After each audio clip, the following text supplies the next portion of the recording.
जय सिद्ध। आज हम चलेंगे सिद्धधाम, जिसे सभी सिद्धों के नाम से जानते हैं। और अभी हम हैं ढाना में। यहाँ से सागर हली रोड पर लगभग 9 किलोमीटर की दूरी पर सबसे पहले पहुँचेंगे हम घाटमपुर। 6 किलोमीटर जाना होता है और यहाँ सिद्ध महापुरुषों की एक भूमि है, सिद्धाश्रम। यह एक धार्मिक आस्था का बहुत बड़ा केंद्र है। यहाँ ढाना के निवासी धार्मिक व्यक्ति पंडित लक्ष्मी शंकर, पंडित भवानी शंकर मिश्रा जी का परिवार यहाँ की देखरेख करता है। और अभी वर्तमान में जो शिक्षक हैं श्री हनुमान प्रसाद मिश्रा जी, वो यहाँ पूरा अपना समय देते हैं। तो हम चलेंगे वहाँ और वहाँ चलकर उनसे बात करेंगे और इस मनोरम छटा का आनंद लेंगे। सबसे पहले हम यहाँ सिद्ध बाबा के यहाँ चलेंगे और मिश्रा जी से जानेंगे इसके बारे में। यहाँ बहुत छोटे छोटे मंदिर भी है यहाँ। तो सबसे पहले हम आते हैं सिद्ध बाबा के यहाँ और मिश्रा जी से जानते हैं इनका इतिहास। मिश्रा जी बताएं सिद्ध बाबा के बारे में कि कब स्थापना कुछ। इस सिद्ध बाबा का स्थान है स्वामी जी के बताए अनुसार, और अभी ढाना में रवि बाबा जी के गुरु जी भी पधारे हुए हैं, श्री ककड़ा वाले जो अयोध्या धाम के गुरु जी, उन्होंने भी स्वामी जी के समय पे सत्संग कार्य किया है। तो वो बता रहे थे कि सिद्ध बाबा यहाँ के बहुत सिद्ध संत हुए, जो अब जन कल्याण के लिए सिद्ध बाबा के रूप में यहाँ विराजमान हैं, जो समय समय पर अपने प्रसन्न होने पर दर्शन भी देते रहते हैं और अपने चमत्कार लोगों को दिखाते हैं और लोग महसूस करते हैं उनकी उपस्थिति हमेशा। और इसका मैं भी मतलब महसूस करता हूँ कि हमेशा वो यहाँ पे विराजमान है और सब समस्याएं हल करते हैं। कोई भी काम असंभव नहीं रहता है उनको, तो ये सब काम सिद्ध होते हैं। और जब वन विभाग और आर्मी के 200-250 साल पुराने इतिहास में भी उनका नक्शा और जो रिकॉर्ड है उसमें अभी सिद्ध बाबा का स्थान चढ़ा हुआ है। ये सब 250 साल पुराने पेड़ भी ये सब उनके उसमें नक्शे में अभी भी उस समय से चढ़े हुए हैं। बरगद का पेड़, पीपल का पेड़, सैकड़ों साल पुराने वृक्ष हैं ये। तो ये हमारे स्वामी सियावर महाराज कुसुमगढ़ वाले हैं, जिनके कारण हम लोगों का इस स्थान से जुड़ाव है। और अब इनके आदेश से, इनकी कृपा से जब तक वो हमसे सेवा करा रहे तो हम टूटी फूटी सेवा कर रहे हैं उनकी। यही कारण है स्वामी सियावर महाराज, जो एक अद्वितीय संत इस क्षेत्र में हुए हैं और उनका बहुत बड़ा भक्त मंडल है। और उनका कहना है कलयुग में केवल राम से बड़ा कुछ नहीं है। उनने अपने जीवन में कभी राम का नाम नहीं लिया। सियावर ऋषि ये बोलते हैं उनको, क्योंकि वो जय सियावर करते थे। उनने कभी जय राम नहीं बोला। राम नाम को उनने अपने हृदय में दबा के रखा। यदि राम हमारे हृदय से बाहर निकल जाएगा तो हमारे जीवन में कुछ नहीं बचेगा। इसलिए उनने अपना कभी भी भगवान का नाम नहीं लिया। हमेशा उन्होंने सियावर और या सियावर बोला या कुछ ऐसा नाम ठाकुर जी बोला, लेकिन कभी राम नाम अपने मुंह पे नहीं आने दिया। कि उसको हमेशा उन्होंने हृदय में दबा के रहा कि ये हमारी संपत्ति है, ये हम कभी बाहर नहीं जाते। यही कारण है कि इस क्षेत्र में लोग जब मिलते हैं तो सीताराम जय श्री राम करने की अपेक्षा जय सियावर की करते हैं। ये उन्हीं के यहाँ जो भी स्वामी सियावर महाराज से जुड़े रहे वो हमेशा जय सियावर ही करते हैं। तो एक अपने आप पहचान हो जाती है कि निश्चित ही स्वामी सियावर महाराज से कहीं ना कहीं से जुड़ाव रखते हैं। यहाँ मानस मंदिर धाम में जो महाराज जी हैं वो भी इन्हीं के पक्षियों पर चलते हुए और जय सियावर की ही वो करते हैं। उनके साथ चेला भी इसी प्रकार से प्रणाम होता है, जय सियावर की करते हैं। उन्होंने बताया अभी, हमने एक दिन उनसे चर्चा करते हैं अभी, क्योंकि हम तो हमारा नाम उन्हीं ने रखा हनुमान। और जब हम 2.5-3 साल के रहे होंगे, जब उनका वो ब्रह्मलीन हो गए, और दो रवि बाबा जी जो हमारे सिद्ध संत ढाना मानस मंदिर में, उनने बताया अभी। और उन्होंने बताया था उस मानस मंदिर जो आज इतना विशाल भव्य रूप धारण कर रहा है, उसका प्रथम पत्थर स्वामी सियावर महाराज जी द्वारा ही उन्होंने लगवाया था, बताया उनके बताया अनुसार। और उन्होंने स्वामी जी के बारे में बताया कि कुल में वो उनके साथ रहे, उनसे बहुत कुछ उनने ग्रहण भी किया। और उनके सामने ही वो भी संत हुए। उन्होंने वैराग्य धारण किया और वो उनकी अंतिम यात्रा में भी जब जल समाधि उनकी हुई, जब भी मानस मंदिर वाले बाबा जी वहाँ रहे और उनने बहुत कुछ हमें बताया। और उनके गुरु जी भी समकालीन हैं जो अभी मंदिर आए हुए हैं, वो भी बहुत जानकारी हमें मिलती है उनसे। बहुत अच्छा लगता है कि एक संत की परिभाषा क्या होती है। आज हम ढाना वाले भगवान में ऐसे संतों का हम लोगों को सानिध्य मिल रहा है। आने वाली पीढ़ी को संभवतः हो सकता है ऐसे संतों के दर्शन ही ना मिले। हम चलेंगे राम दरबार के बारे में मिश्रा जी से जानेंगे। ये वेदी है, यज्ञ वेदी यहाँ पर देख सकते हैं। और यहाँ ये राम दरबार। इसकी स्थापना कब हुई मिश्रा जी? इसकी स्थापना स्वामी जी के बाद केवल इसी मंदिर की स्थापना हुई है, राम दरबार की। मूर्तियां लेकिन स्वामी जी ने के समय पे ही आई थी, जो हनुमान जी के मंदिर में विराजित थी। वैसे ये मूर्तियां आई थी गोपालगंज सागर में, हमारा निवास है उसके सामने जानकी रमण मंदिर बना हुआ है। उस मंदिर के लिए ये मूर्तियां आई थी, मंदिर निर्माणाधीन था तो मूर्तियां यहाँ रखी गई। फिर स्वामी जी बोले कि अब वहाँ के लिए दूसरी मूर्तियां मंगा लो, अब ये यहीं थी, यहीं रहेंगी। तो फिर ये वहाँ के लिए फिर जानकी रमण मंदिर के लिए दूसरी मूर्तियां आई। नानी जी है, नानी का मंदिर कहलाता है, उनने अपनी पूरी संपत्ति बेच के उस मंदिर में लगाई।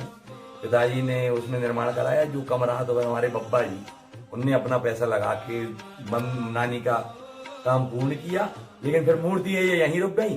तो फिर ये मंदिर उनके स्वामी जी के बाद में निर्माण हुआ, क्योंकि पहले ये हनुमान जी के मंदिर में मूर्तियां रखी हुई। आप देख सकते हैं कितनी सुंदर मूर्तियां हैं। पूरे राम दरबार है। इसी के व्यक्ति को बाजू में हनुमान जी। ये राम दरबार से प्राचीन मंदिर है, क्योंकि यहाँ मूर्तियां रखी गई थी। ये महाराज जी के समय का है। हाँ, ये मंदिर महाराज जी के समय बना है, लेकिन प्रतिमा का कोई इतिहास नहीं है। ये प्रतिमा बगल में आप पता है, ये कुंड है, राम कुंड। इस कुंड पे मूर्ति रखी हुई थी। पीपल का पेड़ था बहुत बड़ा, तो वहाँ पीपल के नीचे हनुमान जी बैठे हुए थे। तो स्वामी जी के समय इस मंदिर का निर्माण करके हनुमान जी की प्रतिमा यहाँ पुनः प्राण प्रतिष्ठा की गई। लेकिन इसका इतिहास नहीं है कि कितनी पुरानी मूर्ति, कितने 100 साल पुरानी है। बहुत ही सुंदर मूर्ति है। ये 250-300 साल पुराने इतिहास में ये सब मंदिर पहले से दर्ज है। हनुमान जी, शंकर जी, बालाजी सरकार, तो मतलब इसका तो इतिहास बंद नहीं रहा, लेकिन 250 साल तक तो ये सब था। और इनके बिल्कुल बाजू में ही शिव की पिंडी है, शिव विराजमान है। आप आए और यहाँ बिल्कुल शांत माहौल में अभिषेक करें। ये मूर्ति भी इतिहास पता नहीं है। ये बेल का पेड़ लगा हुआ है, बेल के पेड़ के नीचे शंकर जी, भोलेनाथ शिवलिंग विराजमान था। इसको मतलब पुनः प्राण प्रतिष्ठा यहाँ की गई है मंदिर में, एक जगह एक स्थित करके। लेकिन ये बेल के नीचे बैठे हुए थे। अपन को इनका भी नहीं पता कि ये शिवलिंग कितने 100 साल पुराना है। आप देख रहे होंगे कि चारों तरफ हरियाली है और बहुत ही सुंदर जगह है। जैसा कि मिश्रा जी ने बताया है कि ये गुम्बद की तरह जो स्थान है, राम नाम लेखनी यहाँ रखी जाती हैं।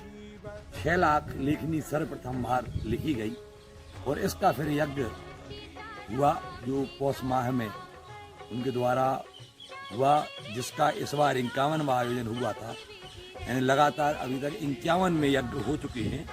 और उन्हीं के द्वारा राम नाम बैंक भी बनाया गया था, जो आप वहाँ घुमाइए, जो आप मंदिर में आप देख रहे होंगे, एक ये गुम्मद बनी, नीचे ही से ऊपर तक गुम्मद बनी दिख रही है, ये उन्हीं के द्वारा बनाया गया राम नाम बैंक है। इसमें श्री सीताराम लेखनी जमा है। 1 सप्ताह का राम नाम सीताराम लेखनी वाले यज्ञ में आते हैं और अपनी सीताराम की लेखनी जमा करते हैं। जो व्यक्ति या यज्ञाचार हो या यजमान हो, केवल वही व्यक्ति पात्र होता है जो सीताराम लिखता है। और कलयुग में उनके द्वारा बताया गया है, इससे बड़ा कोई तप नहीं है, इससे बड़ा कोई अनुष्ठान नहीं है।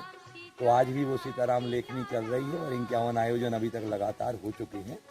और अब जो बड़ा मंदिर दिख रहा है आप देखें, तो उसके ऊपर जो अब गुम्मद है, उस गुम्मद में बैंक है अब सीताराम लेखनी की। अब जो भी सीताराम की पुस्तकें लिखनी आती है वो उस बैंक में जमा हो। ये मूर्ति देखने इधर एक, हाँ, गरुड़ भगवान, ये गरुड़ भगवान, ये भगवान गरुड़ बैठे हुए हैं। वास्तव में ये सीताराम नाम बैंक है और इसमें केवल पहले मूर्तियां थी, एक बार चोरी हो गई थी, तो उसके बाद फिर वो सामान पता नहीं, तो फिर बाद में गरुड़ भगवान की प्राण प्रतिष्ठा की गई। ये बाद में हुई, ये स्वामी जी के बाद में हुई, लेकिन बैंक उनके सामने बना था।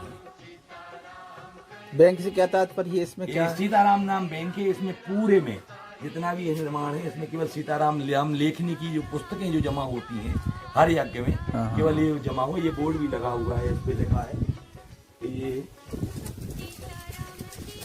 ये लिखा हुआ है। पढ़ के सुना रहे हैं। ये इसमें लिखा हुआ है श्री श्री 21 करोड़ 8 श्री सीताराम नाम संख्या स्थापित की गई। सम्मत 2027 में माघ सुदी 13 दिन सोमवार को श्री श्री 1000 श्री सियावर स्वामी जी की अध्यक्षता में उनके सामने ही हुआ था। ये साक्षी चित्रकूट सेवक पंडित श्री, हमारे बब्बा जी का नाम लिखा हुआ है, सेवक पंडित श्री लक्ष्मी शंकर भवानी शंकर मिश्र। तो इसमें सीताराम लेखनी 21 करोड़ 8 सीताराम लेखनी की पुस्तकें जमा हैं इसमें। यानी ये भारत के सबसे प्राचीन सीताराम नाम बैंक की जो अब कई जगह कल्पना और बन रहे हैं, लेकिन ये अगर पता किया जाए तो भारत के सबसे प्राचीन सीताराम नाम बैंकों में से एक होगा। ये बालाजी सरकार है और इनकी तो हजारों साल पुरानी प्रतिमा है, कल्पना आप कर सकते हो। देख के बताते हैं ये कोई बाबा हुए थे, वो जंगल से कंधे पे रख के अकेले ले आए थे। ये जंगल में कहाँ थी विराजमान अब ये किसी को नहीं पता, और लेकिन उसको देखते कई ऐतिहासिक जो हैं उनके बताए अनुसार ये हजारों साल पुरानी प्रतिमा। निश्चित तौर से ये इतिहास की खोज का विषय है। ये बालाजी सरकार की बहुत ही सुंदर और खूबसूरत मूर्ति, इसके दर्शन आप कर पा रहे हैं।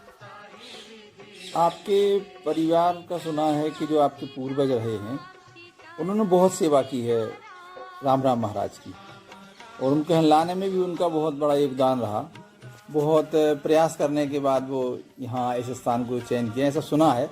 इसमें कहाँ तक क्या सच्चाई है? स्वामी सियावर महाराज का गोरीदास से हमारे परिवार में हमारे मझले पिताजी गोपी मिश्रा जी से सर्वप्रथम संपर्क हुआ।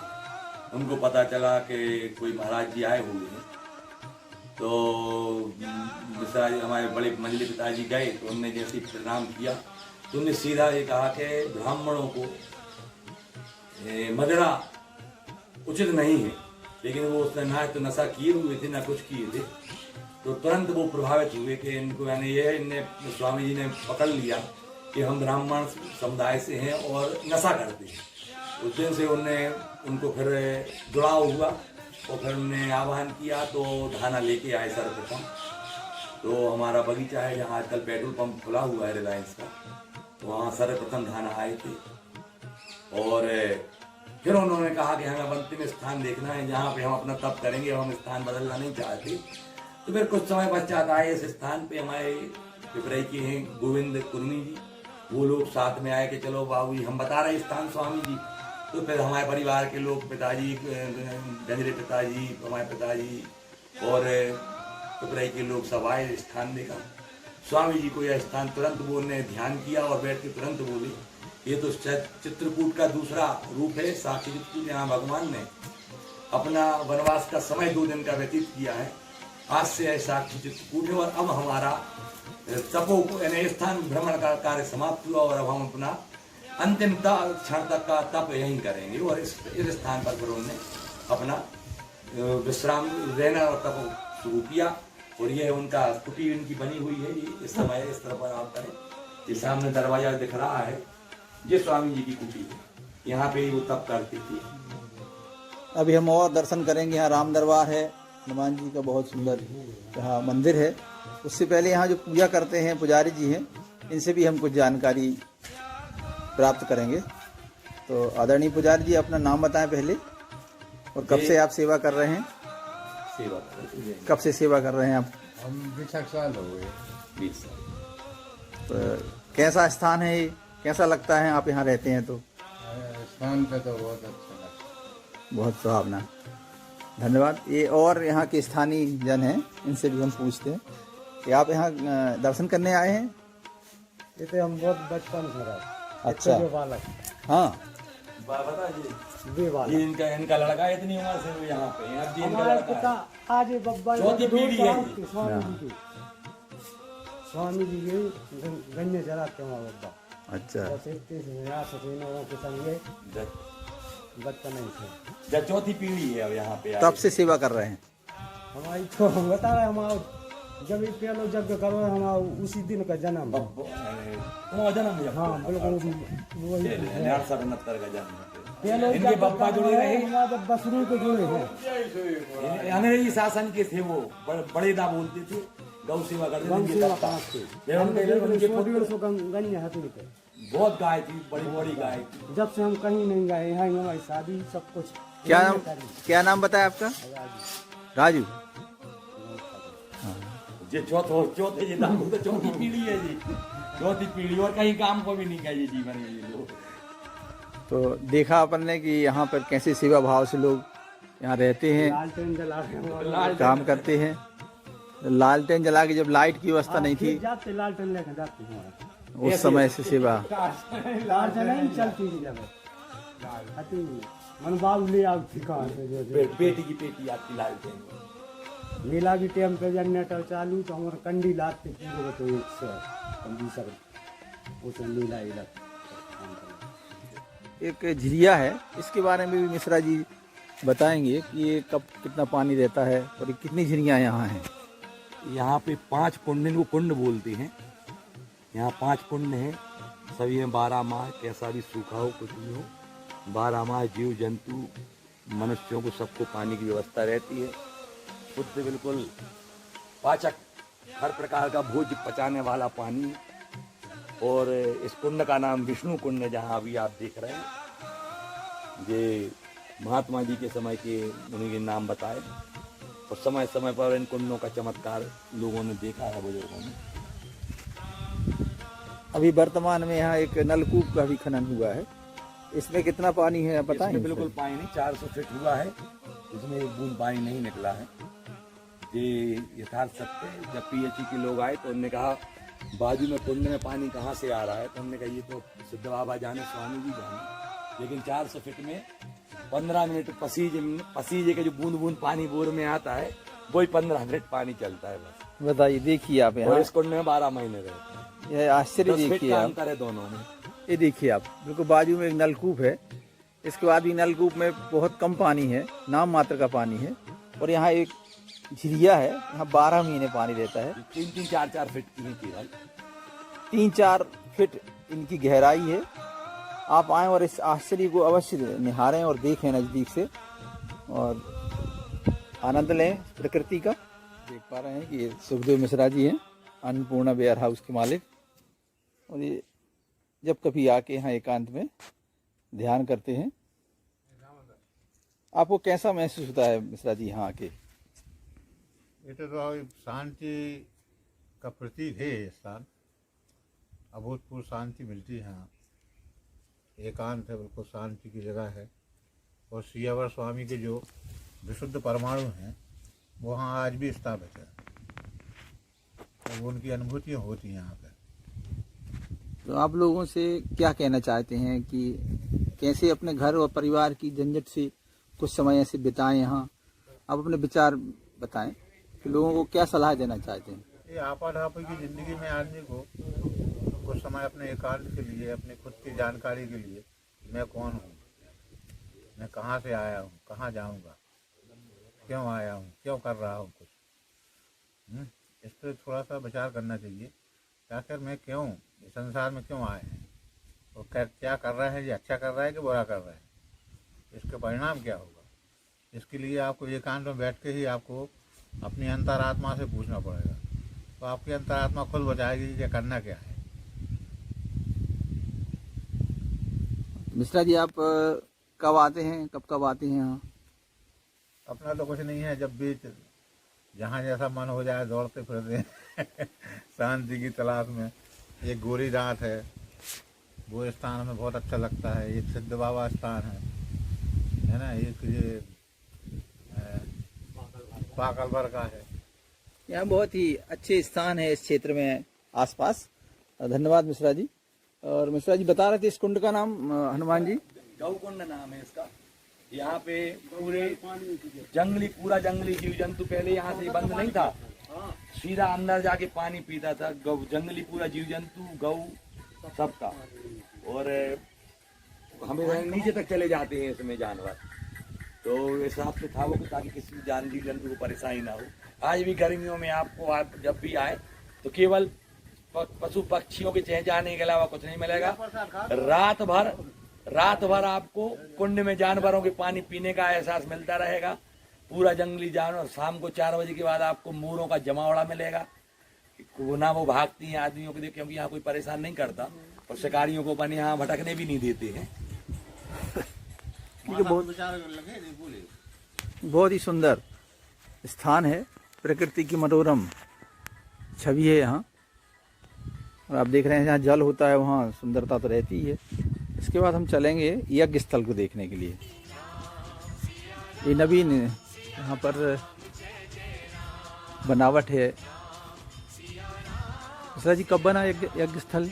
यज्ञशाला शुरू से पहला यज्ञ करने यहाँ से सब लोग सर्वप्रथम जब प्रथम यज्ञ हुआ तो बर्फान करने के लिए गए थे नर्मदा तट से। प्रथम यज्ञ करने वाले सब यहीं से गए थे, पूरी अनुयायी स्वामी जी के भक्तगण।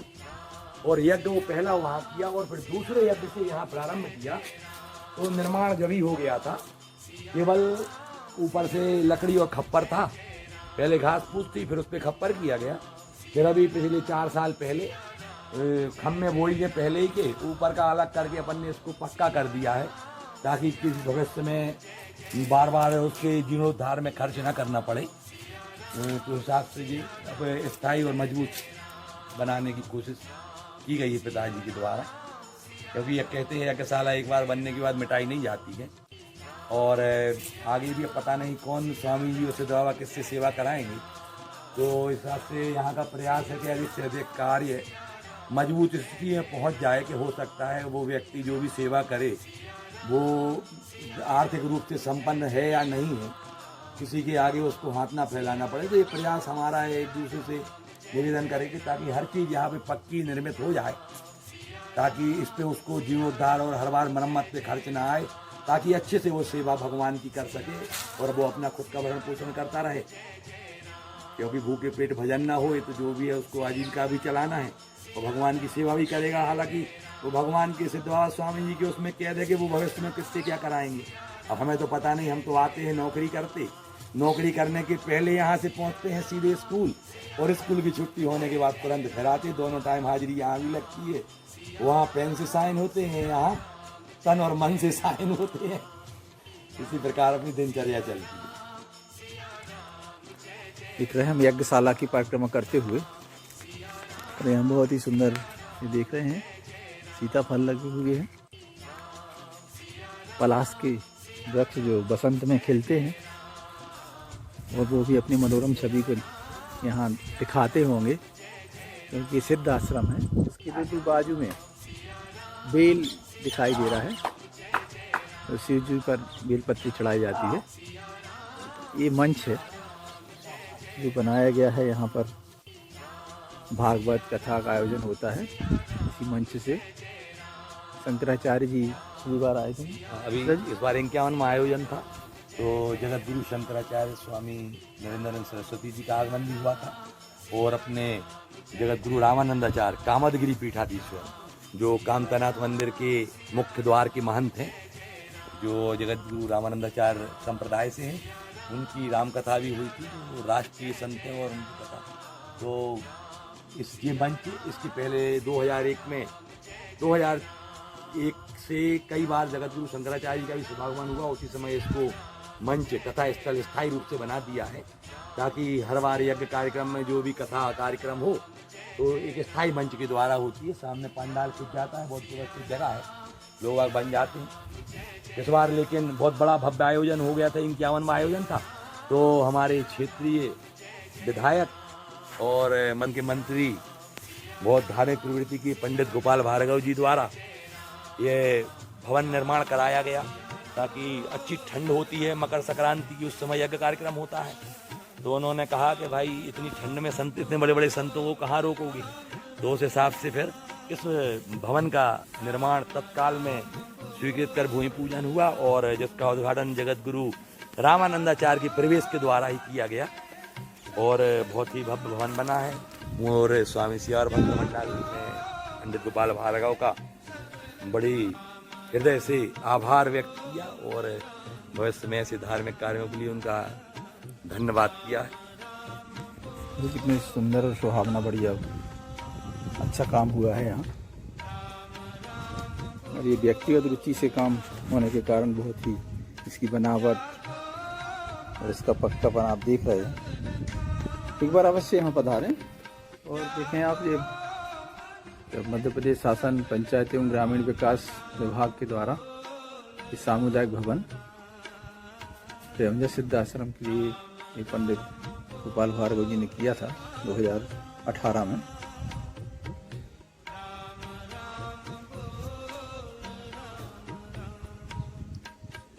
एक बार अवश्य यहाँ पधारें और अपने जीवन को सार्थक बनाएं। देख पा रहे होंगे कि बहुत ही सुंदर स्थान है। अकेले आ सकते हैं, अपने परिवार को लेकर आ सकते हैं।